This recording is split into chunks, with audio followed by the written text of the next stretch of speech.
magandang tanghali po. Tayo po galing ngayon sa palengke. Tayo nakabili ng tilapia at puro. Mamimitas po tayo ng talong at masarap po yung may kasamang talong. Tignan naman po niyo itong aking talong. Oh, napakahaba. Ayan po.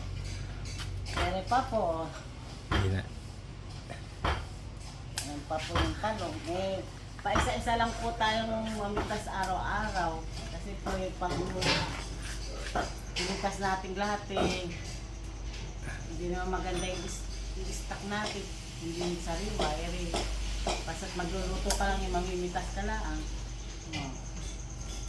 Hindi po yung napitasan na kanina dahil yung ninang sisa ko gusto daw niyang kumain ng talong na maliliit. Kaya po kanina namitas na siya.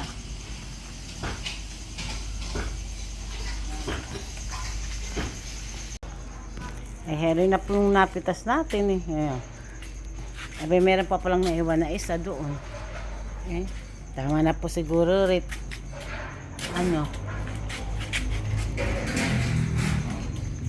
At kaunti lang po kami.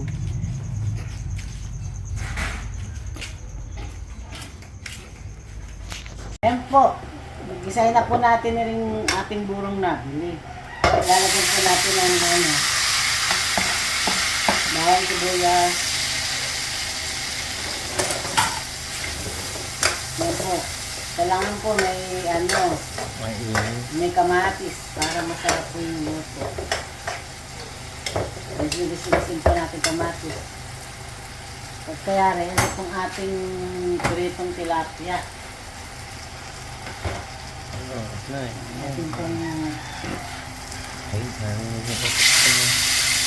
ang iyong sito. Ayan po masarap yan ng buro. Pritong tilapia.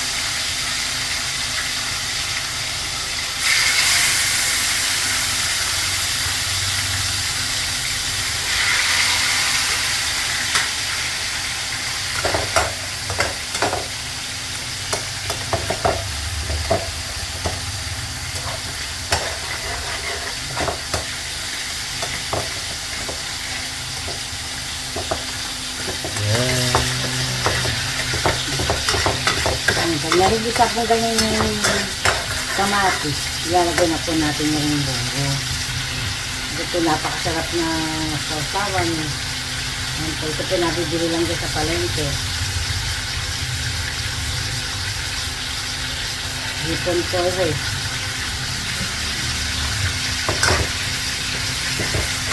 Ngayon din pag niluto niyan.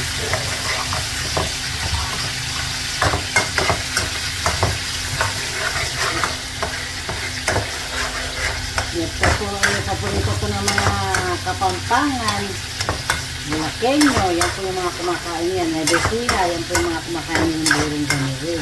Ito sinasawsawan yung tilapia at saka nilang talong na ating ilalaga mamaya. Yan na lang po yung nagluluto niya. Maganda po yung ganyang kulay yan. Ilalagyan natin yung pampalasa. Yan pong lock niyan. Ano lang po yan. Yan pong napakasarap na sausawan. Kasi dati din sa amin sa Bulacan yung ginagawa sa dati ng amang ko, napakasarap. Nagawa ko siya ng mga ayungin. Tilapia. Ang paggawa po ng buri, nagsasahin ko muna kayo ng kanin na medyo malakas. Kaya po, yung mga isda po, ugasan nyo mabuti. Pag mahugas pong mabuti, lalagyan nyo marami asin. Tapos, lalagyan nyo yung kanin na niluto ninyo na parang lugaw. Pagkasama nyo, lalagyan nyo sa mga garapon. Hindi plastic sa garapon na bote. Hayaan nyo doon na mga 1 linggo. Pag kaya ganito na po mangyayari, napakasarap na ganyan. Nagiging ganito na napakasarap na sabsawan. Ito yung paggawa ng buro. Kailangan po ugasan nyo mabuti yung isda at taas ng puno mabuti. Pwede po hipon. Pwede rin po hipon. Asman po na mabuti yung hipon. Tapos ilalagay na niyo yung kanin. Ganyan lang po. Yung luto na po. Pero po pinipirito natin na rin tilapia. Ayan po.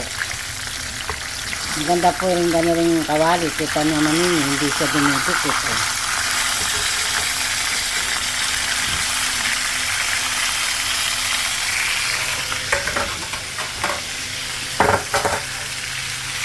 Ayan po.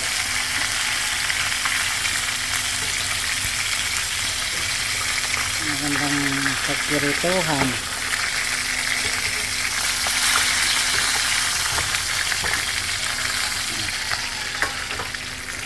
Yung po mga ganyan mga kawakawali na yun eh. In-order lang po sa Shopee.